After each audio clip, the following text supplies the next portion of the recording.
Let's say you want to describe the feeling of anticipating a future that's better than the present.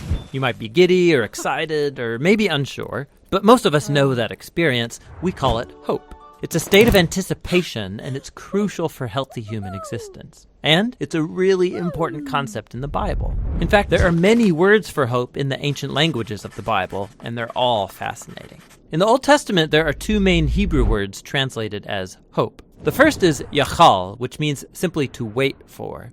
Like in the story of Noah and the ark, as the flood waters recede, Noah had to yachal for weeks. The other Hebrew word is kavah, which also means to wait. It's related to the Hebrew word kav, which means cord. When you pull a kav tight, you produce a state of tension until there's release. That's kavah, the feeling of tension and expectation while you wait for something to happen. The prophet Isaiah depicts God as a farmer who plants vines and kavahs for good grapes. Or the prophet Micah talks about farmers who both kavah and yachal for morning dew to give moisture to the land. So in biblical Hebrew, hope is about waiting or expectation. But waiting for what?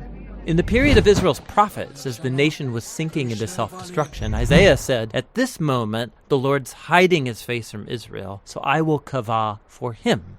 The only hope Isaiah had in those dark days was the hope for God himself. You find this same notion of hope all over the book of Psalms, where these words appear over 40 times. In almost every case, what people are waiting for is God. Like in Psalm 130, the poet cries out from a pit of despair, "I kavah for the Lord, let Israel yachal for the Lord, because he's loyal and will redeem Israel from its sins." Biblical hope is based on a person, which makes it different from optimism. Optimism is about choosing to see in any situation how circumstances could work out for the best. But biblical hope is not focused on circumstances. In fact, hopeful people in the Bible often recognize there's no evidence things will get better, but you choose hope anyway. Like the prophet Hosea, he lived in a dark time when Israel was being oppressed by foreign empires, and he chose hope when he said God could turn this valley of trouble into a door of hope, like the day when Israel came up from the land of Egypt.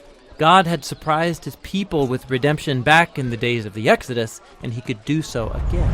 So it's God's past faithfulness that motivates hope for the future. You look forward by looking backward, trusting in nothing other than God's character. It's like the poet of Psalm 39 who says, "And now, O Lord, what else can I kavah for? You are my yachal." In the New Testament, the earliest followers of Jesus cultivated the similar habit of hope.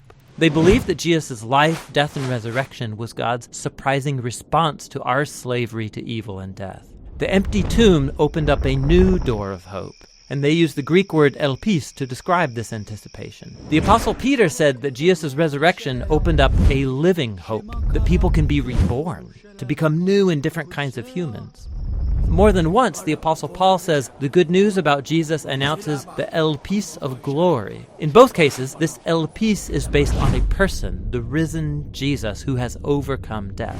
And this hope wasn't just for humans. The apostles believed that what happened to Jesus in the resurrection was a foretaste of what God had planned for the whole universe. In Paul's words, it's a hope that creation itself will be liberated from slavery to corruption into freedom when God's children are glorified.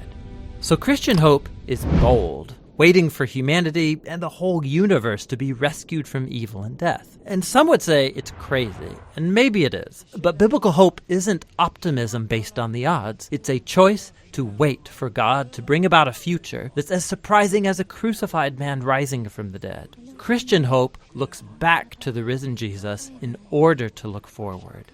And so we wait. That's what the biblical words for hope are all about.